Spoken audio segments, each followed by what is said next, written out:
సాహితీ yoga 30 days weight loss online class లో join అవ్వండి. మీ అధిక బరువు తగ్గించుకోండి. నమస్తే రమగారు. నమస్తే జయ. రమగారు, ఏదైనా సిరీస్ కొత్తది స్టార్ట్ చేద్దామండి. చిన్న సిరీస్ స్టార్ట్ చేద్దాం. ఇంతకుముందు చిలుక చెప్పిన రహస్యం నండూరు రామ్మోహన్ రావు గారిది కథ ఒకటి చెప్పుకున్నాం మనం. అవును కదా. అవును. అయితే ఆ రోజు వాళ్ళు చెప్పిన వీడియోలో వాళ్ళ అమ్మాయి విని నాకు ఇంకొక పుస్తకం పంపించారు నిర్మల్ గారు. ఇదేంటంటే మయూర కన్య. ఈయన జ్యోతిబాల పేరుతోటి రాశారు నండూరు రామ్మోహన్ రావు గారు ఆ కథని. అది బాలజ్యోతి పుస్తకాలకి అనుబంధ చిన్న చిన్న నవల్స్ వచ్చి ఆ రూపంలో చేశారనమాట. చిన్న కథే, అంటే పెద్ద సీరియల్ ఏం కాదు, ఒక 3-4 భాగాలలో అవుతుంది. ఓకే, బాగుంటుంది కదా. నండూరు రామ్మోహన్ రావు గారి శైలి కొంచెం డిఫరెంట్గా ఎలా ఉంటుందంటే చిల్డ్రన్ ఫ్రెండ్లీ అనమాట. పిల్లలకి నచ్చేలాంటి సాదా భాష, పెద్ద విషయాలు కూడా చాలా సింపుల్గా చెప్తారు. సరళమైన భాష బాగుంటుంది. ఓకే అండి. సో ఇవాళ అది స్టార్ట్ చేద్దాము. మయూర కన్య. పూర్వం మగధ దేశానికి మహాసేనుడు అని ఒక రాజుగారు ఉండేవారు. ఈయనకి లేక లేక ఒక కుమారుడు కలిగాడు. పిల్లవాడు భలే అందగాడట, పుట్టగానే కనపడ్డాడు. ఆయన విక్రమార్కుడు, అంత గొప్ప పేరు తెచ్చుకోవాలి, అంత గొప్ప శౌర్యవంతుడు కావాలని, అంత గొప్ప వీరుడు కావాలని పిల్లవాడికి విక్రమార్కుడు అని పేరు పెట్టారు. చాలా బుద్ధిమంతుడు, చక్కగా ఉండేవాడు, మంచి అందమైన వాడు. అలా రోజులు గడిచి 16 ఏళ్ళు అయినాయి. పిల్లవాడికి 16 ఏళ్ళు వచ్చాయి. ఈ అబ్బాయి ఈడుకు మించిన పొడుగు ఉండేవాడు, చాలా బాగుండేవాడు, ఆజానుబాహువు. ఏది మొదలుపెట్టినా వచ్చేసేది, ఏదైనా నేర్చేసుకునేవాడు. యుద్ధ విద్యల్లో కూడా ఆరితేరాడు. ఒకసారి అతను ఒక చోటకి ఎక్కడికో వెళ్ళి తిరిగి వస్తూ ఒక పురాతన బావి దగ్గర మంచినీళ్ళు తాగటానికి ఆగాడట. ఆ బావిలో అతనికి ఏదో తళతళలాడుతూ కనపడింది. ఎప్పటిదో బావి, చాలా పాతది. చూశాడు, ప్రయత్నం చేసి వాళ్ళ నాన్నకి చెప్పాడు. ఈ అబ్బాయి ఎలా కనపడేవాడంటే ఏ పురాణ పాత్ర దిగొచ్చేసినట్టు, మహాభారత పుటల్లోంచి పురాణ పాత్ర ఒకటి బయటకు వచ్చినట్టుగా ఒక పురాణ పురుషుడిలాగా కనపడేవాడు. ఆజానుబాహువు, మహాశౌర్యవంతుల లక్షణాలు కనపడేవి. హుందాగా మాట్లాడేవాడు, గంభీరమైన కంఠము, ఎంత బాగుండేవాడు. పిల్లలు ఏదైనా చెప్తే పెద్దవాళ్ళు కొట్టిపారేస్తారు. ఈ పిల్లాడిలో ఉన్న ఈ మహాపురుష లక్షణాలు ఉన్నాయి. దానివల్ల తండ్రి ఏమన్నాడంటే, అబ్బాయి ఏదో చెప్తున్నాడు చూద్దామని కొంతమంది జ్యోతిష్కులు వాళ్ళు వీళ్ళు అందరూ కలిసి, ఆయన మంత్రివర్గము అంతా కలిసి వచ్చి ఆ నూతిలోకి చూశారు. అయితే చూడగా ఒక ఆయన ఏం చెప్పారంటే, ఇది చాలా పురాతనమైన విల్లు. ఇది బృహద్రథుడని ఒక గొప్ప రాజుగారు ఉండేవాడు, ఆయన చేయించిన విల్లు, ఇది ఆయనది.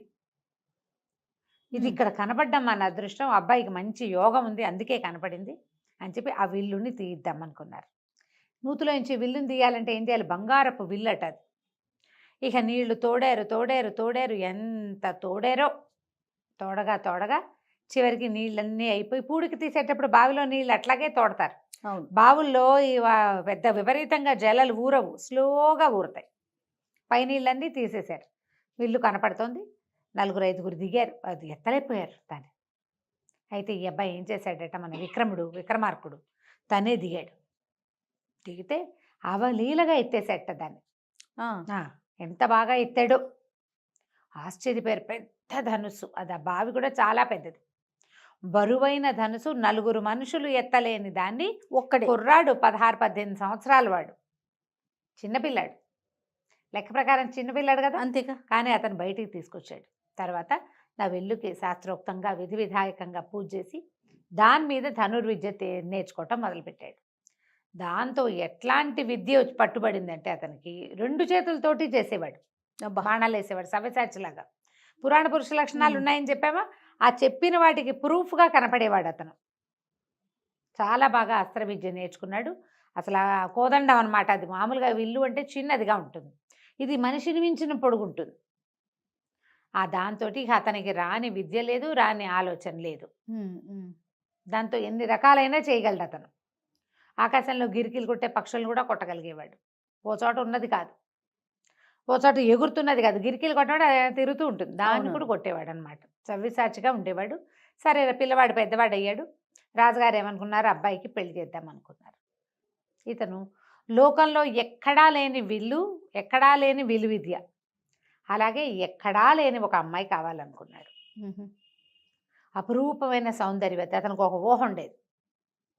ఆ ఊహల్లో ఉన్న అమ్మాయి కావాలి. ఏవో ఫోటోలు పటాలు తెప్పించేవాళ్ళు, ఏమీ లేదు. ఎక్కేది కాదు అతనికి, లేదనేవాడు. అపురూపమైన అమ్మాయిని చేసుకోవాలి కోరిక. అతని ఉద్దేశం అది. మరి ఆ ఉద్దేశం ప్రకారం చేయాలంటే కుదరద్దు. మరి దేశ విదేశాల నుంచి ఫోటోలు వచ్చేవి, ఏముంది పటాలు వచ్చేవి. ఇప్పుడు ఫోటో అంటున్నప్పుడు పటం కదా, వచ్చినా అతను రిజెక్ట్ చేసేవాడు. అయితే ఏమైంది, మన వీళ్ళకి ఒక మంత్రి ఉన్నాడు, ఆయన పేరు అక్రముడు. ఆ అక్రముడు ఏమన్నాడంటే, మహారాజు మీ అమ్మాయి, మన యువరాజు చెప్పేటువంటి అత్యద్భుత సౌందర్యవంతుల లక్షణాలని మా అమ్మాయికి ఉన్నాయి. మా ఇంట్లోనే పుట్టింది ఆ పిల్ల. మా అమ్మాయి మహాద్భుత సౌందర్యవతి, సంగీతానికి సరస్వతి, మామూలు కాదు. మా అమ్మాయి ఎంత అద్భుతమైన అమ్మాయి, మా అమ్మాయే ఇంకా అన్నాడు. అని మా అమ్మాయిని చేసుకుందాం యువరాజుకి, చేసుకోండి అని అడిగాడు. అడిగితే రాజు అన్నాడు, అదేమిది, అతను చెప్తున్నాడు ఇట్లాంటి మహాద్భుత సౌందర్యవతి, అవి అద్భుతమైన లక్షణాలు ఉన్న అమ్మాయి కావాలని, ఓ పని చేయండి, మీ పిల్లని మా వాడికి చూపించండి. ఆయన ఒప్పుకుంటే నాకేం అభ్యంతరం లేదు. మాకల్లా ఏమిటి, ఇంత అపురూపమైన పిల్లవాడికి వాడంతా అనుకున్నటువంటి అనురూపమైన సౌందర్యవతి కావాలి అంతే అనేసరికల్లా సరే ఒకరోజు అమ్మాయిని పిలిచారు, చూపించేసరికల్లా పిల్లాడు పెద్ద విరిచాడు. ఏమిటని అడిగాడు రాజు.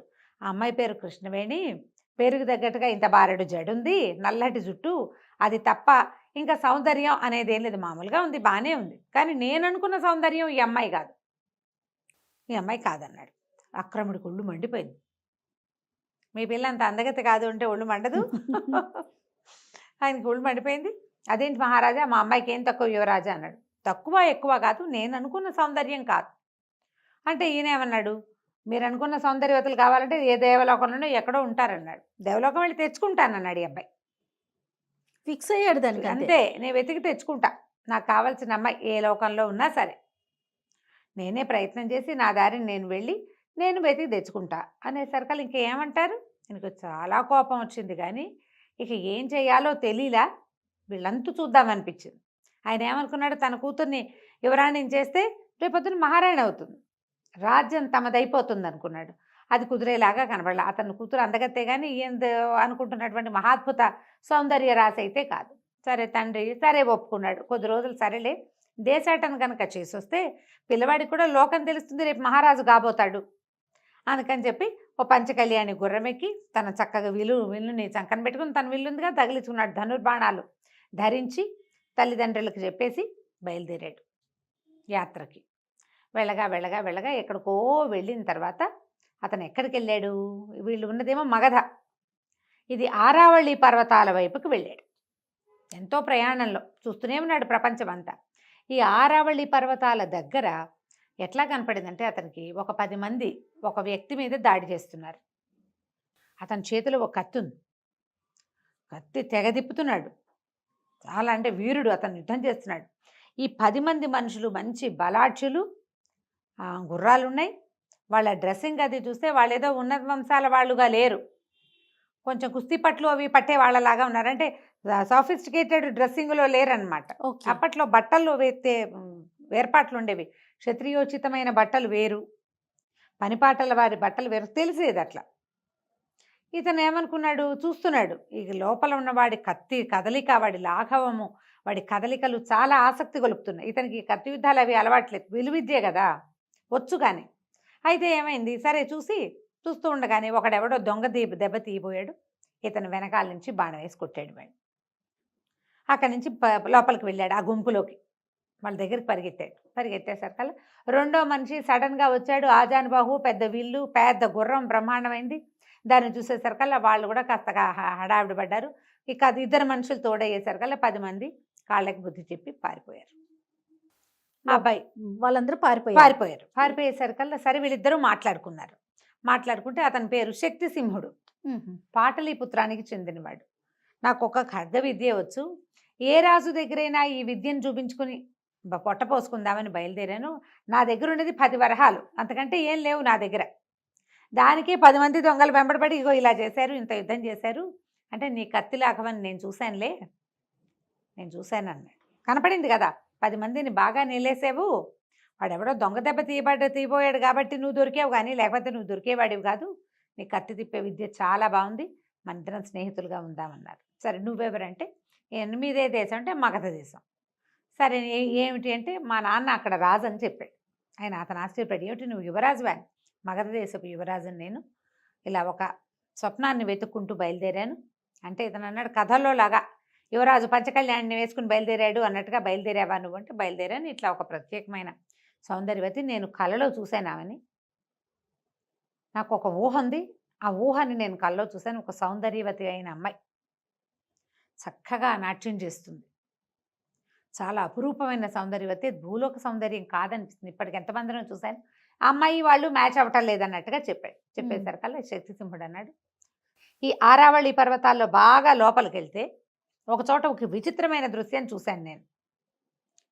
ఆ విచిత్రమైన దృశ్యంలో నేను చూసినటువంటి అమ్మాయిల్లో ఒక అమ్మాయి నువ్వు చెప్పిన పోలికలకి దగ్గరగా ఉంది. ఓహోహో. భూలోకమే అది, వాళ్ళు మన లోకంలోనే, కానీ వాళ్ళు మన లోకానికి చెందిన వాళ్ళు కాదు. కొంతమంది స్త్రీలు ఎక్కడికి వస్తారు, నేను అది చూశాను అని చెప్పేసి ఆ కథ ఏమిటో చెప్పడం మొదలుపెట్టాడు. Okay okay. సరే, అమ్మాయి ఎక్కడ చూశాడు, ఎలా చూశాడు, ఆ అమ్మాయితో పాటు ఎవరు వచ్చారు, ఏమిటి అని ఆ వివరాలు చెప్పబోయాడు. సరే, ఏం వివరాలు చెప్పాడు?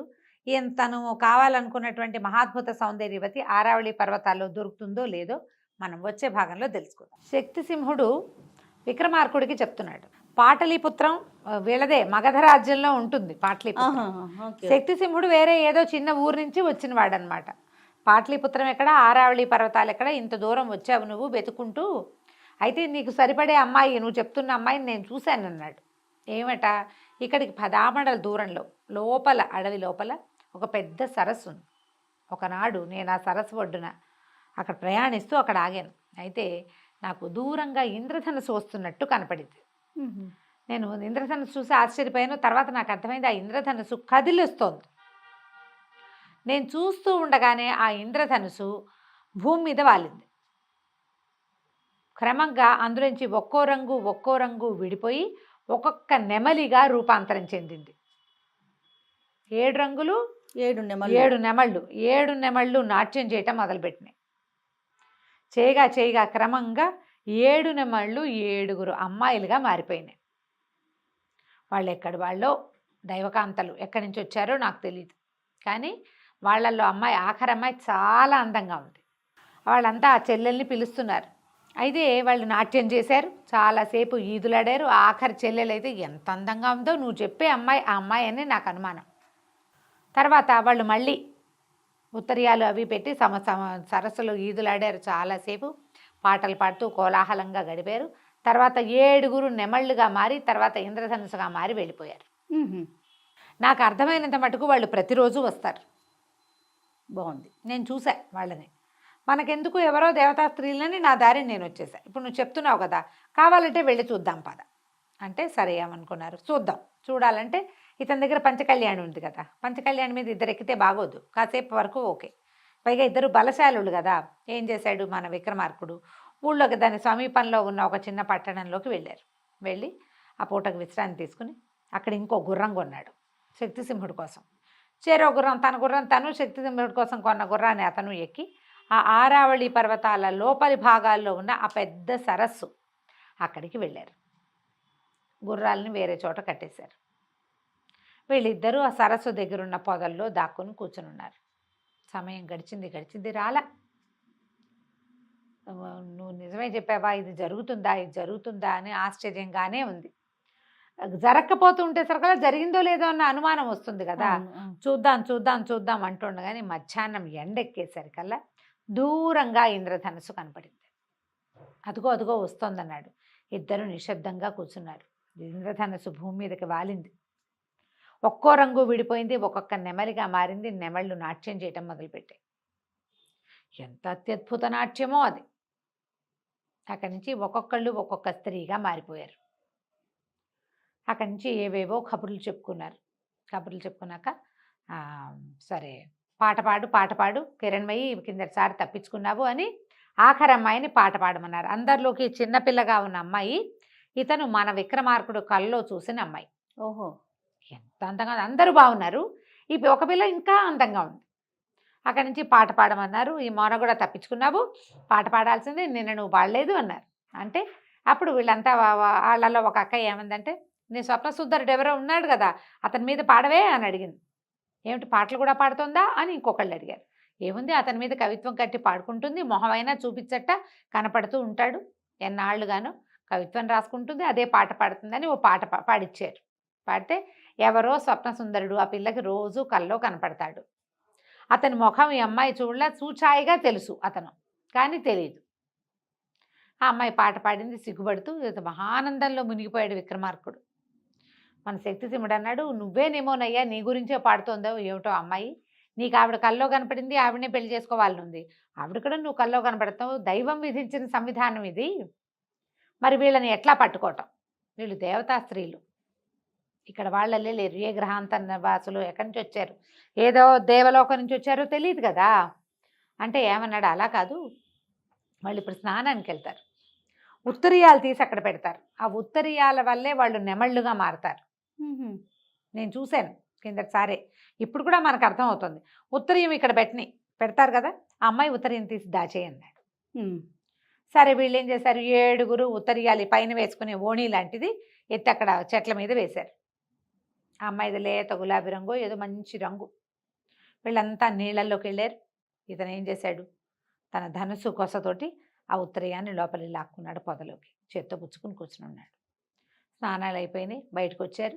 సరే అక్కడి నుంచి ఉత్తరీయాలు తీసుకోబోతే 6 దొరికినాయి, 7వ అమ్మాయికి దొరకల. నా ఉత్తరీయం ఏది, పిల్ల వెతుక్కుంటూ ఉండేసరికల్లా మిగిలిన వాళ్ళు అన్నారు, నువ్వు గాలికి ఏమైనా ఎగిరిపోయిందేమో, నువ్వు కంగారు పడకు, మేము ఇంతమంది నెమళ్ళుగా మారతాము 6, నిన్ను మా రెక్కల మీద ఎత్తుకుని తీసుకుపోతాము, నువ్వు భయపడాల్సిన పని ఏం లేదు, మేము ఉన్నాం కదా అన్నారు. అనేసరికి ఇతను భయం వేసింది. ఉత్తరీయం లేకపోతే అమ్మాయి ఇక్కడే ఉండిపోతుంది అనుకున్నాడు.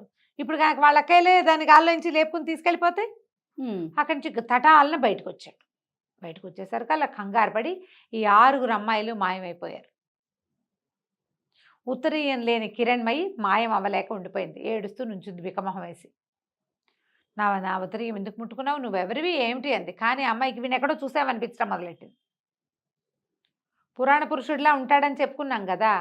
అక్కడి నుంచి ఇతను ఏం చెప్పాడంటే, మాది మగధ దేశం, పాటలీపుత్రం మా ఊరు, నేను మహాసేన మహారాజు కుమారుణ్ణి, నా పేరు విక్రమార్కుడు, నాకు ఒక రోజుకు ఒక కళ వచ్చింది, ఆ తర్వాత ఎన్నిసార్లు ఆ కళ వచ్చింది, ఆ కళలో నిన్ను చూశాను, నిన్నే వివాహం చేసుకోవాలనుకున్నా, అందుకోసం నీ కోసం వెతుక్కుంటూ వచ్చాను, ఇవాళకి ఇప్పటికి నువ్వు కనిపించావు, 6 నెలల పైనుంచి నేను వెతుకుతున్నాను, ఇప్పుడు నువ్వు నాకు కనిపించావు, నన్ను వివాహం చేసుకుంటావా అని అడగబోతున్నాను అన్నాడు. అనేసరికల్లా ఈ అమ్మాయి సిగ్గుపడింది, కానీ మొదట కాస్త ముందు వెనక ఆడి మెల్లిగా చెప్పింది, నాకు కూడా ఒక స్వప్న సుందరుడు ఉన్నాడు, అతను ఇంచుమించుగా నీలాగానే ఉంటాడు, నేను ఎప్పుడూ అతని ముఖం చూడలేదు, మా అక్కయ్యలకి తెలుసు. అనేసరికల్లా సరే ఇతను అన్నాడు, ఉంగరం చేతికి తొడగబోయాడు. ఇదేమిటి అని అడిగింది. వివాహం మేము ఇట్లా వివాహం చేసుకుంటామంటే మరి మా నాన్నకి చెప్పొద్దా అంటే, మీ నాన్నకి చెప్పవలసిన పనే ఉంది, చెప్పక్కర్లేదు, గాంధర్వ వీధిని వివాహం చేసుకుందాం, మీరెవరు ఏమిటి అని అడిగాడు. ఆ అమ్మాయి, మేము యక్షకాంతని, నేను యక్షులు వీళ్ళు, ఇది ఎవరు, మన యారావళి పర్వతాలు, మానసరోవరాలు ఇవన్నీ దాటిన తర్వాత క్రౌంచ పర్వతం అని ఉంది, దాని తర్వాత యక్షులది అలకాపురి, కుమారస్వామి మా యొక్క ఇలవేల్పు, మా ఇలవేల్పు అయినటువంటి కుమారస్వామి దగ్గరికి మేము ఎప్పుడు దర్శనానికి వెళ్తాం, ఆయన దగ్గరుండే నెమలే మాకు ఈ నాట్యాన్ని నేర్పింది, ఆయన వాహనం కదా నెమలి. తర్వాత తనిచ్చినవే ఈ ఉత్తరీయాలే మాకు పింఛాలుగా మారతాయి అని చెప్పి, సరే వివాహం చేసుకుంటావా నన్ను అని అడిగాడు. ఈ అమ్మాయి కాస్త అటు ఇటుగా ఆలోచిస్తుంటే వాళ్ళ అక్కయ్యలు, ఈ పిల్ల ఏమైందో వాడు ఎవడో వచ్చాడని మళ్ళీ వెనక్కి వచ్చేసరికి ఆ పిల్ల వాళ్ళ అక్కయ్యలకు చెప్పింది, ఈ అబ్బాయే ఇతనే నా కల్లోకి వచ్చేవాడు, ఇలా రాజకుమారుడు అని చెప్పి, నేను ఇతను వివాహం చేసుకుంటాను, తనతో వెళ్ళిపోతాను, తండ్రి గారితో చెప్పండి, సెలవు. వాళ్ళు బాధపడ్డారు, చెల్లెలు తమతో రావట్లేదని. కానీ ఆమెకు కల్లో కనపడిన యువకుడినే మానవుడైనప్పటికీ అతన్ని అమ్మాయి పెళ్లి చేసుకోవటం, అతన్నే దైవంగా భావించటము, మొదలైన భావాలు వాళ్ళకి నచ్చినాయి. నిజానికి యక్షులు అట్లా ఒకళ్ళతోటే ఉండాలన్న సిద్ధాంతం ఉన్నవాళ్ళు కాదు, ఉండొచ్చు ఉండకపోవచ్చు. సరే యక్ష వివాహం అనుకుని ఉంగరం అమ్మాయి వేలికి పెట్టాడు. వీళ్ళు ఈ లోపల ఏమైంది, వాళ్ళు వెళ్ళిపోయేసరికి శక్తి సింహుడు బయటకు వచ్చాడు, తథాస్తు అనుకుంటూ వివాహానికి. భయపడింది అతను చూసి, నువ్వు భయపడద్దమ్మా, నీ భర్తకి స్నేహితుడిని. ఈ మధ్యలో అయితే ఇతను ఏమన్నాడు, మన విక్రమార్కుడు, నువ్వు కూడా ఓ ఉత్తరీయం తీసి అట్టి పెట్టుకుంటే నీకు కూడా ఒక దేవకాంత వస్తుందంటే, నాకు అసలు పెళ్లి మీదే ఆసక్తి లేదన్నాడు శక్తిసింహుడు. పెళ్లి చేసుకునే ఉద్దేశం లేదు, కత్తి యుద్ధం మీదే ఆసక్తి ఉంది నాకు అన్నాడు. సరే పద వెళ్ళిపోదామని చెప్పేసి వెనక్కి బయలుదేరి తీసుకొచ్చాడు. ఇతను ఏ కన్యని కల్లో చూశాడో ఆమెని కొంతకాలం తిరిగి ఆమెని ఆ మహాద్భుత సౌందర్యవతిని సాధించుకొచ్చాడు. ప్రజలంతా ఆశ్చర్యపోయారు కిరణ్మయి సౌందర్యం చూసి. తండ్రి ఆశ్చర్యపోయాడు. అక్రముడికి మాత్రమే ఒళ్ళు మండిపోయింది. చెప్పటం ఏమిటి, సాధించుకురావటం ఏమిటి, పిచ్చి కుళ్ళొచ్చేసింది. ఎలాగైనా సరే వీళ్ళు అంతు చూడాలనుకున్నాడు. అయితే రాజుగారు వివాహం తలపెట్టేసరికల్లా అక్రముడు అన్నాడు, ఆయన గాంధర్వీధిని వివాహం చేసుకొచ్చానని చెప్పాడు కదండి, ఇంకెందుకంటే అక్కడెక్కడో గంధర్వమో యక్షమో చేసుకుంటే ఎట్లా, ప్రజలందరూ చూడొద్దు యువరాజు వివాహం అని బాగా గ్రాండ్గా పెళ్లి ఏర్పాట్లు అవి చేశారు.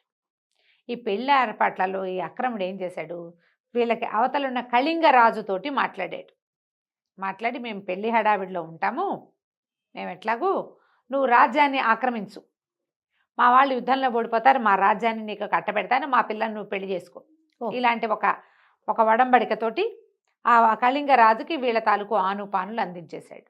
వీళ్ళేమో పెళ్లి హడావిడిలో ఉన్నారు. మామూలు మన ఇంట్లో పెళ్ళి అయితేనే మనకు 4 రోజుల హడావిడి, రాజుగారి పెళ్లికి ఇంకా గందరగోళంగా ఉంటుంది కదా.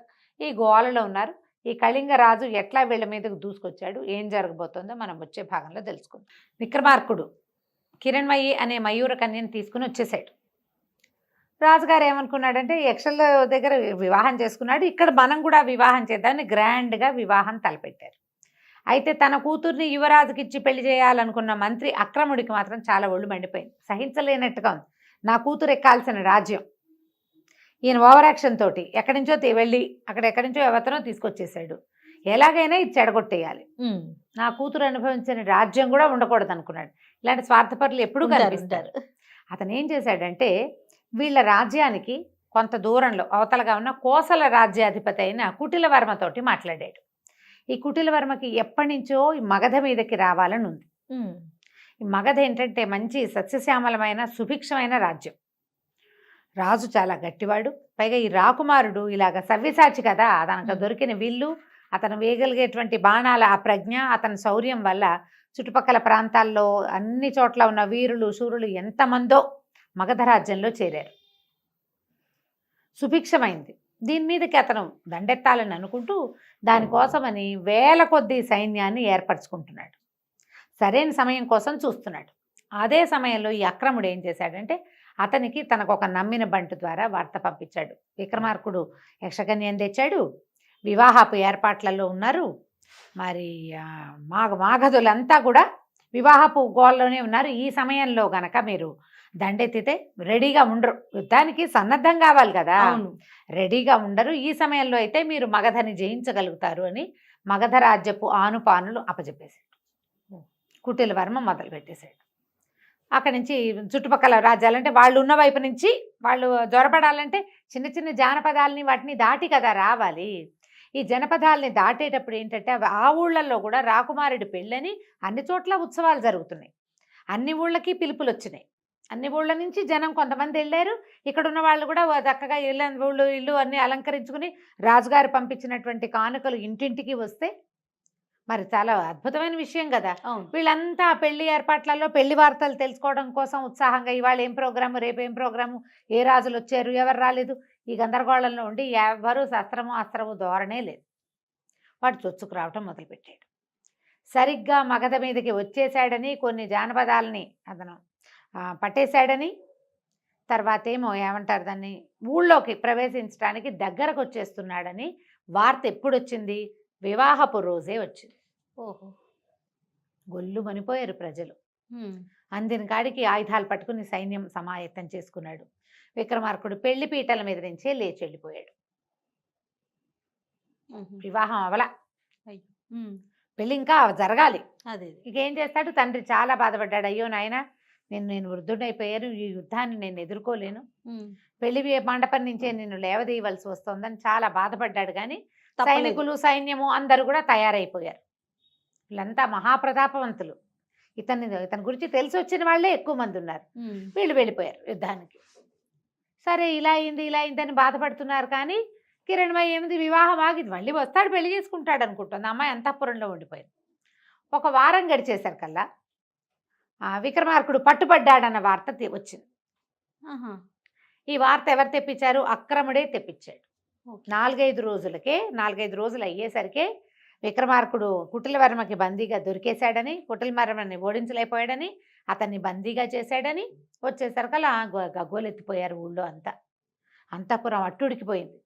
రాజుగారు బిక్కమొహం పడిపోయాడు, నా కొడుకు అట్లా అందడు సవ్యసాచి, పురాణ పురుష లక్షణాలు ఉన్నవాడు, చాలా శౌర్యశాలి, అతను ఇట్లా జరిగి ఉండదంటే ఈ అక్రముడు ఏమన్నాడు? ప్రభు, మనం అలా ఎలా అనుకుంటాము? నాకు ఒక మాట తోస్తుంది, చెప్తే మీరేమనుకుంటారు? ఇంతలో ఇంకొక వార్తాహరుడు వచ్చాడు. రాకుమారుడు బందీ అయిపోయాడు, కుటిలవర్మ ముందుకు వచ్చేస్తున్నారు, కోసల రాజ్యం సైన్యం మగధ మీదకి, పాట్లిపుత్రం మీదకి వచ్చేస్తోందని రెండో వార్త వచ్చింది. రాజుగారు హతాశుడైపోయాడు, నమ్మేశాడు. ఈ అక్రముడు అన్నాడు, నేను ముందు నుంచి చెప్తూనే ఉన్నాను, అతి కోరికలు ఉండకూడదు, శుభ్రంగా మా అమ్మాయిని పెళ్లి చేసుకోమంటే వినలేదు. ఆ అమ్మాయిని ఎవరినో తెచ్చాడు, ఆమె యక్షినో కామినో భూతమో మనకు తెలీదు. ఆమె వచ్చేసరికి ఇలాంటిది వచ్చింది, లేకపోతే అపరిమిత పరాక్రమవంతుడైన యువరాజు పట్టుపడ్డం ఏమిటి? ఈవెన్ ఏదైనా చేసేస్తే కానీ మన కుమారుడు మనకు దక్కడు అనేసరికి రాజు కాదన్నాడు, కానీ మెల్లిగా అది నిజమే అనిపించడం మొదలుపెట్టింది. వార్తలేమో రోజుకొకటి వచ్చేస్తున్నాయి, రోజుకు 2-3 కూడా. పట్టుపడ్డారు, అదైపోయారు, ఆ ఊరు దాటేశారు, ఈ ఊరు దాటేశారు, రాజకుమారిని శిక్షేస్తారు, ఏం చేస్తారో తెలియదు. అవును. దాంతో ఈయన ఒక ఎక్సైట్మెంట్కి లోనైపోయాడు. ఏమంటే యాంగ్జైటీ వచ్చేసింది, ఈ అమ్మాయిని పంపేయాలి. ఏం చేయాలంటే వీళ్ళు ఏమన్నారు, కామిని విగ్రహాలని వాటిని ఏం చేయాలి? సజీవ దహనం చేయాలి. ఒక గ్రహాన్ని వదిలించుకోవాలంటే ఏం చేయాలి? అంతే, దహనమే. అక్కడి నుంచి కిరణ్మయ్యని పిలిచారు. నీ వల్ల రాజకుమారుడు పట్టుపడ్డాడు అనేసరికి అమ్మాయి కాదు అట్లా జరుగుండదు, అతను చాలా అరివీర భయంకరుడు, కొంచెం సమయం ఇవ్వండి, కాస్త నిదానం మీద తెలుస్తుంది అని అమ్మాయి చెప్పినా రాజు ఇంకా ఒప్పుకోలే. తన కుమారుడు ఏమైపోతాడన్న దీంతో ఈ అమాయకపు పిల్లని ఇట్లా పాడు చేసేస్తున్నామని అనుకోలేదు ఆయన. అనుకోక పెద్దగా మంటలు అవి చేసి ఏర్పాటు చేసి, అగ్నిగుండం ఏర్పాటు చేసి, గుండంలోకి నీ అంతటి నువ్వు స్వచ్ఛందంగా వెళ్ళిపో అని చెప్పి ఆ అమ్మాయిని అగ్నిగుండం దగ్గరికి పెట్టేశారు, తీసుకొచ్చేశారు. ఇక అమ్మాయి ఏం చేస్తుంది, దుఃఖం, ఏం చేయాలో తెలీదు, అవమానం. నీ వల్లే రాకుమారుడు పట్టుపట్టాడని అంతఃపురం అందరూ అసహించుకుంటున్నారు, మాటలు అవే పుట్టేస్తాయి కదా. అంతే. అక్కడి నుంచి అక్రముడు తన మాట చెల్లింది, తను అనుకున్న కోరిక నెరవేరిందన్న సంతోషంతో నీ ఆఖరి కోరిక ఏమిటో చెప్పమన్నాడు. అనేసరికి అమ్మాయింది, నాకు నాట్యం అంటే చాలా ఇష్టం కదా, నన్ను నాట్యం చేయనివ్వండి, నాట్యం చేశాక నేనే అగ్నికి ఆహుతైపోతానని. సరే, అందుకేముంది, సరేనన్నారు. అగ్నిగుండం చుట్టూతా నాట్యం చేయటం మొదలుపెట్టింది. క్రమంగా ఆ అమ్మాయికి రెక్కలు వచ్చేసినాయి, నెమలిగా మారిపోయింది. ఇంద్రధనుసులో రంగులన్నీ ఒకే చోట ఉన్నట్టుగా కనపడుతుంది, పూర్తిగా నెమల్లాగా మారిపోయింది, రంగులుగా కనబడుతుంది. ప్రజలంతా చూస్తూనే ఉన్నారు, రాజు మంత్రి కూడా చూస్తున్నారు, అంతఃపురం అంతా నోరు తెరిచి చూస్తూ ఉండగా ఈ అమ్మాయి నెమలిగా మారిపోయి ఆకాశంలోకి ఎగిరిపోయింది. దూరంగా ఒక ఇంద్రధనుసు కనపడింది కాసేపు, తర్వాత ఇంకా అది కూడా కనిపించలే. కళ్ళ నీళ్ళు పెట్టుకుంటూ అమ్మాయి ఇంకేమీ చేయలేక వెళ్ళిపోయింది. తనకు జరిగిన అవమానానికి, తర్వాత ఏమో ఈ అన్యాయానికి బాధపడుతూ ఎగిరి వెళ్ళిపోయింది. వెళ్ళిపోగానే ప్రజలంతా హాహాకారాలు చేశారు. కానీ యక్షమాయ మరణించకుండా అమ్మాయి యక్షకన్యగా మారిపోయి వెళ్ళిపోయింది అంతే. ఆక్రముడు అన్నాడు, చూసారా మహారాజా, నేను చెప్పాను కదా ముందే అని రాజును నమ్మించాడు. ఇంకా కుమారుడి వార్తల కోసం చూస్తుంటే ఇంతలో ఏమైంది, అక్రముడికే వార్త వచ్చింది. మంత్రులకు కదా వార్తలు వచ్చేవి. ఏంటంటే కోసల రాజు పట్టుపడ్డాడు, కుటిలవర్మని మన రాకుమారుడే పట్టేసుకున్నాడు, కోసల సైన్యం అంతా మన వశమైపోయింది అని వార్త వచ్చేసరికి నిర్ఘాంతపోయాడు. అమ్మో, ఏదో జరిగిపోయింది, ఇప్పుడు ఇక్కడే ఉంటే అతను వెనక్కి తిరిగి వచ్చాడంటే విక్రమార్కుడు నాకు శిరచ్ఛేదం తప్పదు, అంతే, నా పగ ఎలాగూ తీరిపోయింది. ఏ అమ్మాయిని తీసుకొచ్చాడో ఆ అమ్మాయిని వెళ్ళగొట్టిచ్చేసాం అని చెప్పి రాత్రికి రాత్రి కుటుంబంతో సహా దేశం దాటి పారిపోయాడు. రెండో రోజు సాయంత్రానికి వార్త వచ్చింది, రాకుమారుడు వచ్చేస్తున్నాడు, కోసల రాజును పట్టుకున్నారు. మరి అతనితోటి సంధి అంటే ఇక అతనే వడంబడ్డాడు. అతన్ని కేవలం రాజప్రతినిధిగా చేసి అతన్ని బతికించి ఉంచారు. రాజ్యం మందైపోయింది, బతికించి మాత్రం ఉంచారు, ఖైదు చేయకుండా వదిలిపెట్టారని, అతని రాజచిహ్నాలన్నీ తీసేసుకున్నారని వార్తలు వచ్చినాయి. రాజు ఏమనుకున్నాడంటే ఆ అమ్మాయిని తను అట్లా చేయటం వల్లే ఈ పిల్లాడు వెనక్కి వచ్చాడు అనుకున్నాడు. ఆయనకు అట్లా అర్థమైంది. కానీ క్రమంగా ఒక్కో రోజు గడుస్తుంటే వస్తున్న వార్తలు ఏంటంటే అసలు విక్రమార్కుడు ఏ దశలోనూ ఓడిపోలే, ఏ దశలోనూ ఓడలా. అతను ప్రతి చోట కోసలరాజును అణుస్తూనే వెళ్ళాడు కోసలరాజు దగ్గరికి. అతని సైన్యాన్నంతా అణుచుకుంటూ వెళ్ళి చివరికి కుటిలవర్మని పట్టేసుకున్నాడు. మరి ఎక్కడా ఓడిపోయినప్పుడు ఓడిపోయాడు, పట్టుబడ్డాడు వార్తలు ఎలా వచ్చినాయి? ఇది ఎలా జరిగిందో కనుక్కుందామని ఇతని కోసం ప్రయత్నం చేస్తే ఇక కబురు చేశాడు అక్రముడిని రమ్మని. ఎక్కడున్నాడు? అక్రముడేడి పారిపోయాడు. అప్పుడు రాజుకు జరిగిన మోసం అర్థమైంది. ఆ అమ్మాయి మీద పగతో అతనే ఏదో చేసుంటాడు అని. అక్కడి నుంచి తనకి వార్తలు తెచ్చారు కదా, వార్తాహరులను ఒక్కొక్కళ్ళని విచారించేశారు కదా, ఈయనిపిచ్చిన వార్తలే అవి అని తెలుసు. ఏమీ చేయలేక రాకుమారుడు వస్తే ఏం అడుగుతాడో, ఇలా చేశానని చెప్పడానికని సిగ్గిల్లిపోతూ తండ్రి బిగపట్టుకుని ఉన్నాడు. ఆ రాజ్యాన్ని జయించుకుని కళ్యాణానికి మళ్ళీ కదలొచ్చాడు పెళ్లి కొడుకు. మరి పెళ్లి చేసుకుందాం అనుకున్నాడు. తీరా వచ్చేసేసరికల్లా ఏమైంది? తండ్రి ఏమో సంతోషించాడు, కానీ నాయన ఒక అన్యాయం చేశాను, నా వల్ల ఈ పొరపాటు అయిపోయిందని చెప్పేసరికి కిరణ్మయి అంటూ స్పృహ తప్పిపడిపోయాడు రాకుమారుడు. అయ్యో అసలు ఏమీ జరగలేదు, నేను ఎక్కడా ఓడిపోలేదు, ఏది ఆ పొరపాటే జరగల. ఇలా ఎందుకు అయిందంటే అక్రముడు చేసిన కుట్ర తెలిసింది. ఇప్పుడు ఆ అమ్మాయిని తెచ్చుకోవటం ఎట్లా, నేను ఎలా బతికుండను అని ఏడుస్తూ ఉండిపోయాడు. శక్తిసింహుడు అన్నాడు, ఇంత బాధపడద్దు, మనం ఎక్కడ అమ్మాయిని చూసామో అక్కడ వెళ్ళు. అక్కడికి వెళ్ళంటే ఆ అమ్మాయి ఇంకా ఇక్కడ ఎందుకు ఉంటుంది? ఇంత అవమానపడ్డాక మళ్ళీ భూలోకానికి వస్తుందా? వాళ్ళ అక్కయ్యలు మాత్రం వస్తారా? వాళ్ళు భూలోకంలోకి రాబట్టే కదా ఇలాంటి అవమానం జరిగింది అమ్మాయికి. పాపం చాలా బాధపడ్డాడు. కానీ శక్తిసింహుడు మాత్రం ఓదార్చాడు, కాదు వెళ్ళు, వాళ్ళు రాకపోతే అక్కడి నుంచి ఇంకా కొంచెం ముందుకెళ్తే ఒక సిద్ధాశ్రమం ఉంది, అక్కడ ఒక మహానుభావుడు ఉన్నాడు, ఆయన నీకు ఏదైనా తప్పకుండా సహాయం చేస్తాడు, బయలుదేరి వెళ్ళమన్నాడు. ఆరావళి పర్వతాల దగ్గర ఎక్కడైతే మనం చూసామో అక్కడికి వెళ్ళిపో. సరే శక్తిసింహుడిని కూడా రమ్మన్నాడు. అతను ఒప్పుకోవాలి, వద్దు వద్దు, ఇప్పుడు కోసల రాజ్యం వాళ్ళని చేసాం, మనం అణిచేసాం అల్లర్లని, ఇప్పుడు నువ్వు నేను ఇద్దరు లేకపోతే వాళ్ళు మళ్ళీ వెనక్కి వస్తే నేను వచ్చి చేసేదేం లేదు. ఆ అలకాపురికో ఇంకో యక్షపర్వతానికో వెళ్ళవలసిన వాడే నువ్వు, నీ దారి నువ్వు వెళ్ళు, నేను ఈ రాజ్యానికి కాపలా ఉంటానని శక్తిసింహుడు ఉండిపోయాడు. ఓకే. అక్కడి నుంచి మన రాకుమారుడు విక్రమార్కుడు బయలుదేరి ఆరావళి పర్వతాలు చేరుకున్నాడు. ఎక్కడైతే తను మొదట వీళ్ళని చూశాడో ఇంద్రధనుసు రూపంలో, అక్కడ 1-2 రోజులు కాపలా ఉన్నాడు. దొరకలేదు, రాలా ఎవరు. సరే ఏం చేశాడు, అక్కడి నుంచి ఆ సిద్ధాశ్రమం వైపుకి వెళ్ళాడు గుర్రం వేసుకుని. వెళ్ళేసరికల్లా అక్కడ ఒక ఆయన సిద్ధుడు, చాలా మహాతపసంపన్నుడిలాగా ఒక ఆయన కనిపించాడు. కనిపిస్తే ఇతను నమస్కారం చేశాడు. ఎవరినైనా ఏమిటి అని కనుక్కుంటే ఇతను ఏమన్నాడంటే ఈ కథ అంతా చెప్పాడు. నేను అలకాపురికి వెళ్ళాలి, నా భార్యను తెచ్చుకుంటాను వెనక్కి, గంధర్వ విధిని వివాహం చేసుకున్న సాధారణ విధి జరగబోతుంటేనే ఇట్లా జరిగిందంటే ఆయన అన్నాడు, ఎక్కడ అలకాపురి, మానవ మాత్రుడివి, నువ్వేం వెళ్తావు నాయనా, నువ్వు వెళ్ళలేవు, నీ వల్ల కాదు, కావాలంటే నువ్వు ఇంత ప్రయత్నం చేసి వచ్చావు కాబట్టి నీకు ఒక ఇది ఇస్తానని ఒక స్ఫటిక శిలని చేతిలో పెట్టాడు. నువ్వు ఎప్పుడు కావాలంటే ఆ అమ్మాయిని చూడొచ్చు, నువ్వు ఇందులో ఆమె కోసం ప్రయత్నం చెయ్యొద్దు, నువ్వు మానవుడివి, ఆమె యక్షకాంత, మీ ఇద్దరికి వివాహము పొసగదు, ఏదో జరిగింది, జరగవలసింది అంతే అని చెప్పి ఆ రాయి చేతులు పెట్టాడు. ఆ స్ఫటికం లోపలి చూస్తే ఆ అలకాపురిలో ఒక చిన్న ఉద్యానవనంలో కూర్చుని ఏడుస్తున్న కిరణ్మయి కనపడింది ఇతనికి. ఆ అమ్మాయి ఏడుస్తోంది, కళ్ళలోంచి నీళ్లు గారిపోతున్నాయి, వాళ్ళ అక్కయ్యలు ఓదారుస్తున్నారు. అమ్మాయిని చూసారు, ఏడుస్తున్న అమ్మాయిని చూశారు కల్లా ఆ కిరణ్మయ్య అని మూర్చిపోయాడు అబ్బాయి. ఆయనకు చాలా బాధేసింది ఆ సిద్ధుడికి, అయ్యో ఇంత ప్రేమాశ్రయం కలిగి ఉన్నాడు, ఏదైనా సహాయం చేస్తానని చెప్పాడు. ఆయన ఏం సహాయం చేశాడో మనం వచ్చే భాగంలో తెలుసుకుందాం. విక్రమార్కుడు సిద్ధుడికి నచ్చాడు, అంటే ఇతను ఇంత ప్రేమ కలిగి ఉన్నాడని ఆయన ఏమన్నాడంటే, నీకు ఒక రుద్రాక్షమాల ఇస్తాను, అది ధరిస్తే ఆకాశ గమనం వస్తుంది, నీతో పాటు నీ గుర్రం కూడా ఎగురుతుంది. ఓకే, ఎగిరితే ఇక్కడి నుంచి నువ్వు హిమాలయాల మీదకి వెళ్తావు. హిమాలయాలు దాటాక నీకు క్రౌంచ పర్వతం కనపడుతుంది.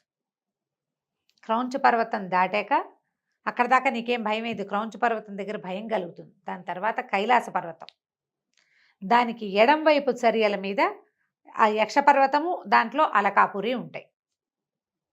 ఇలా వెళ్ళాలి నువ్వు, ధైర్యం చేసి వెళ్ళిపోయి అక్కడికి వెళ్ళే ఆకాశ గమనం వరకు నేను ఇస్తా, తర్వాత సమయోచితంగా వీరోచితంగా నువ్వేం చేస్తావో అది చెయ్యి చెప్పాడు. సరే ఆ రోజు రాత్రి అక్కడ పడుకుని పొద్దున్నే లేచి అక్కడ సరస్సులో స్నానం చేసి ఆయన ఇచ్చిన కందమూలాలు భక్షించి దండం పెట్టి ఆ రుద్రాక్ష మెళ్ళ వేసుకున్నాడు. రుద్రాక్షమాల గుర్రాన్ని ఎక్కాడు. గుర్రం ఒకేసారి గాల్లో లేచింది, ఆకాశ గమనం వచ్చేసింది కదా.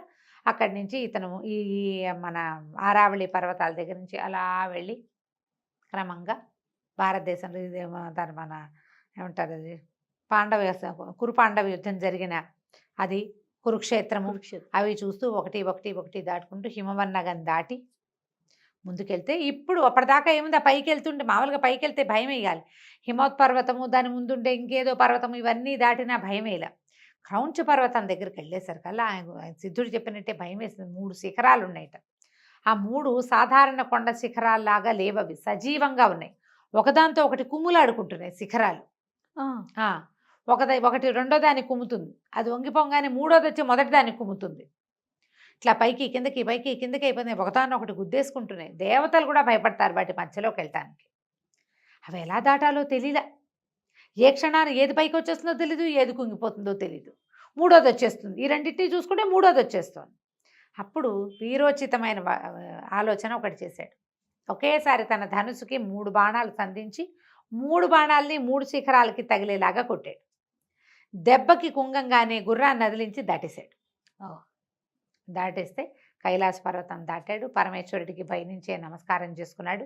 యక్ష పర్వతం కనపడింది. అక్కడి నుంచి అలకాపురి ఎంత బాగుందో, అక్కడ ఎంత బంగారం ఉందో. ఇల్లు అది కుబేరుడిది కదా అలకాపురి అనేసరికల్లా ఆ నగరం మొత్తం అంతా బంగారుమయం, బంగారంతో చేసిన ఇళ్ళు, వాకిళ్ళు.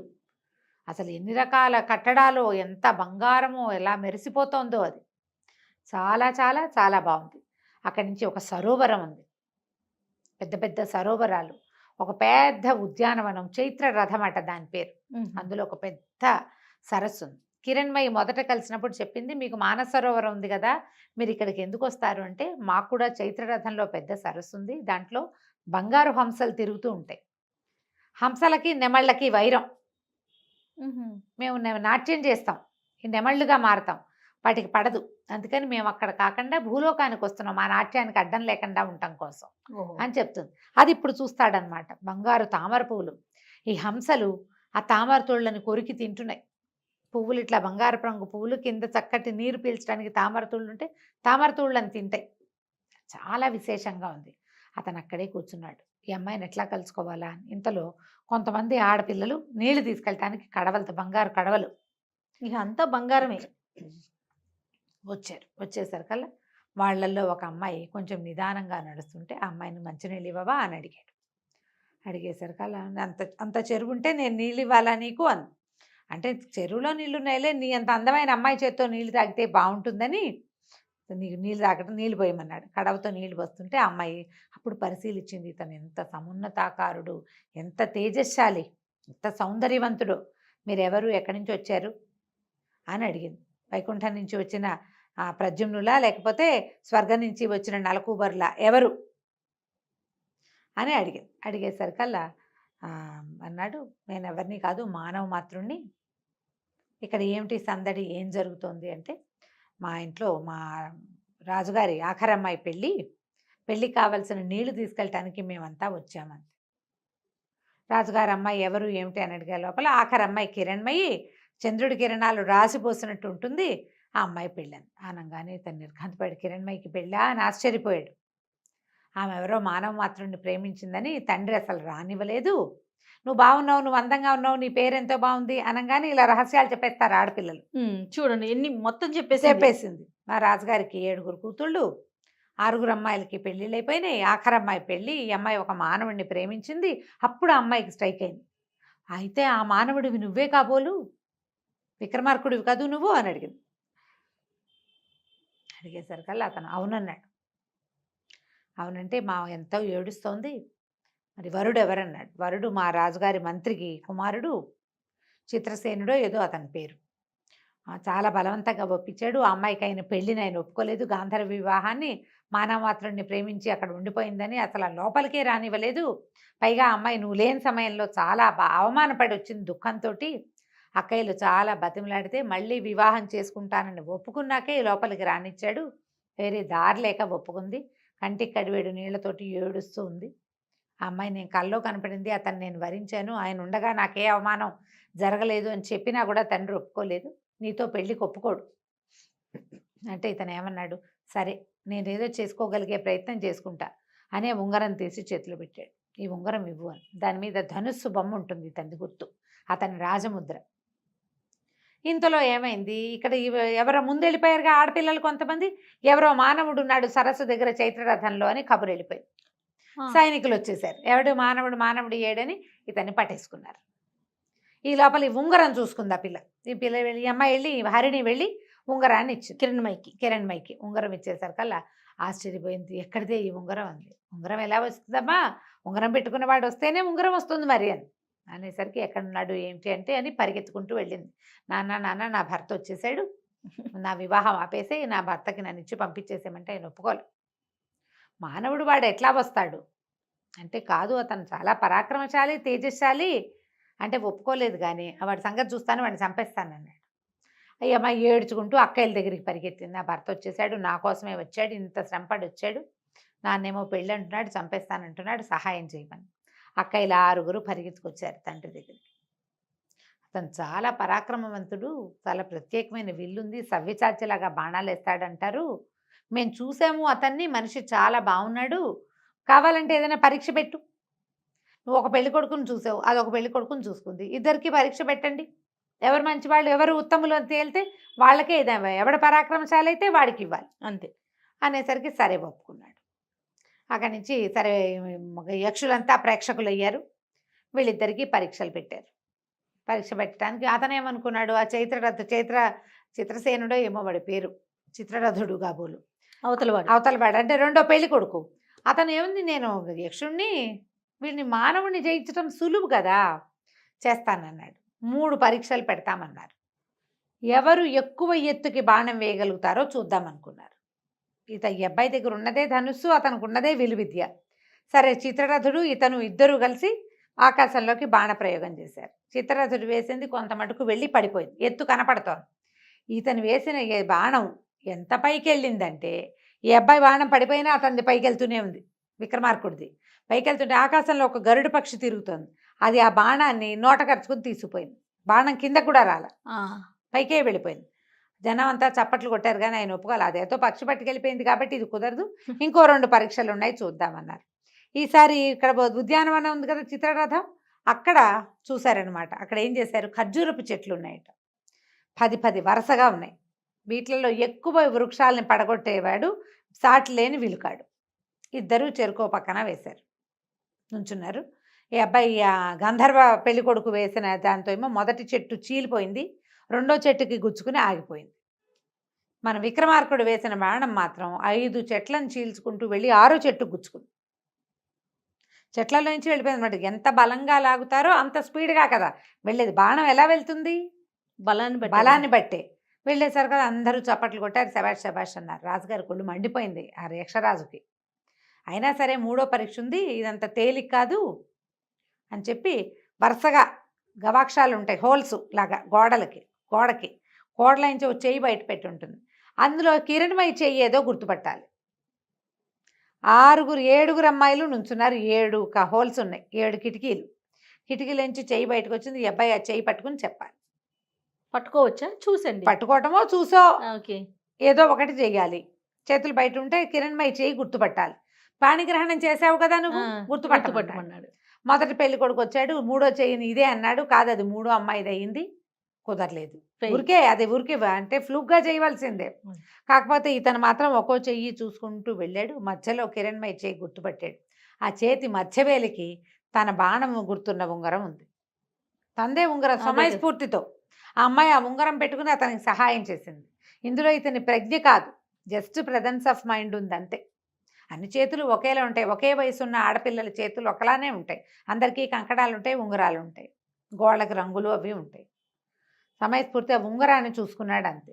గుర్తుపట్టేసరికల్లా ప్రజలంతా సంతోషించారు. అమ్మాయి ఎవరి మీద మనసు పడిందో అతను సరైన వాడు, అది కదా కావాలి. అమ్మాయిలు మనసులో ఏమిటి పడుతూనే ఉంటారు ప్రతి వాళ్ళ మీద, చాలామంది మీద మనసు పడతారు ఆడపిల్లలు. ఆ క్షణానికి ఎవరు నచ్చితే వాళ్ళే. అవతల వాడు దానికి తగిన కెపాసిటీ పిల్లని రక్షించగలిగేవాడు కావాలి కదా. సరే రాజు చాలా సంతోషించి ఆ యక్షరాజు కిరణ్మయిని ఇచ్చి విక్రమార్కుడికి వివాహం చేసేసాడు. కొంతకాలం అక్కడ గడిపిన తర్వాత బోల్డంత సంపదతోటి తర్వాత ఈ యక్షలోకంలో ఉండేటువంటి అనేక రకాల వింతలు విడ్డూరాలతో కూడినటువంటి పెద్ద విమానంతో ఈ అబ్బాయి ఆ గుర్రం ఎక్కి తన భార్యను కూడా తనతో పాటు ఎక్కించుకుని భూలోకానికి తీసుకొచ్చేసుకున్నాడు. చాలా కాలం పాటు మయూరకన్యతోటి భూలోకాన్ని పరిపాలిస్తూ హాయిగా సంతోషంగా ఉన్నాడు. కథ కంచికి మనం ఇంటికి. సూపర్. నమస్తే అండి. నమస్తే.